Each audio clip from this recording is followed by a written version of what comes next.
कल्याण डोंबिवली महानगरपालिकेकडनं एकीकडे फेरीवाल्यांवरती कारवाई सुरू असताना आता पोलिसांनी देखील फेरीवाल्यांवरती कारवाई सुरू केलेली आहे। विशेषतः पाहायला गेलं तर बांगलादेशी फेरीवाले हे मोठ्या प्रमाणात असल्याचा संशय घेत अनेक जणांना आता खडकपाडा पोलिसांनी ताब्यात घेतले आहेत। मी सध्या उभा आहे खडकपाडा पोलीस स्टेशन परिसरात आणि आपण पाहू शकता या ठिकाणी मोठ्या प्रमाणात जे फेरीवाले आहेत त्या फेरीवाल्यांना ताब्यात घेत खडकपाडा पोलिसांकडनं त्यांची चौकशी सुरू केलेली आहे। एकंदरीत परराज्यातून आलेल्या या फेरीवाल्यांवरती नेमके कुठले गुन्हे दाखल आहेत आणि त्याचबरोबर यामध्ये कोण बांगलादेशी फेरीवाला आहे का याची देखील पोलीस चौकशी करत आहेत। एकंदरीत 20 ते 25 जणांना या ठिकाणी पोलिसांनी ताब्यात घेतलेले आहेत। नेमकं पोलिसांची काय कारवाई सुरू आहे, कशा पद्धतीने सुरू आहे हे जाणून घेण्यासाठी आपल्यासोबत खडकपाडा पोलीस स्टेशनचे वरिष्ठ पोलीस निरीक्षक अमरनाथ वाघमोडे हे आपल्यासोबत आहेत। सर, काय सांगाल, आज आपण ज्या फेरीवाल्यांना ताब्यात घेतलेत एकूण किती फेरीवाले आहेत आणि नेमकं काय कारण आहे ताब्यात?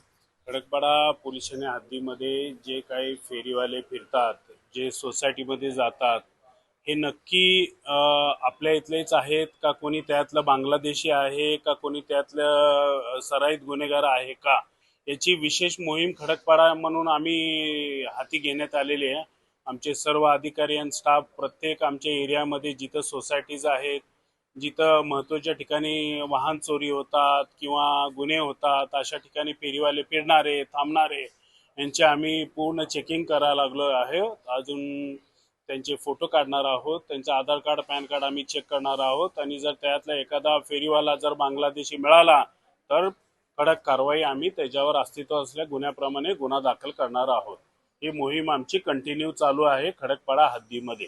सर, दुसरीकडे पाहिलं तर काही फेरीवाल्यांवरती गुन्हे देखील दाखल आहेत, त्याची देखील आपण चौकशी करतोय की जेणेकरून या ठिकाणी कुठल्या मोठ्या प्रमाणाचा हल्ला किंवा मोठ्या प्रमाणामध्ये कुठला तरी वादविवाद होऊ नये यासाठी दक्षता घेतली जाते।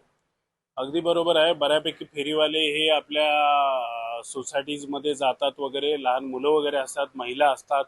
एखादा भविष्यात जाऊन एखादा गुन्हा होऊ नये म्हणून प्रतिबंधात्मक उपाययोजना या अंतर्गत आम्ही सर्व फेरीवाले जे आहेत यांच्याकडे आम्ही चेकिंग करत आहोत। त्यांचं आधार कार्ड पॅन कार्ड की नक्की कुठले आहेत ते, त्यांच्यावर काय गुन्हा आहे का हे सुद्धा आम्ही तपासत आहोत। एकंदरीत पाहिलं तर ज्या पद्धतीने कल्याण डोंबिवली असेल की आसपास असेल फेरीवाल्यांमुळे मोठ्या प्रमाणात कुठेतरी वादविवाद किंवा एखादी मोठी घटना घडू शकते, त्यालाच आळा घालण्याचा प्रयत्न आता पोलिसांकडनं केला जात आहे। सुनील जाधव, TV9 मराठी, कल्याण।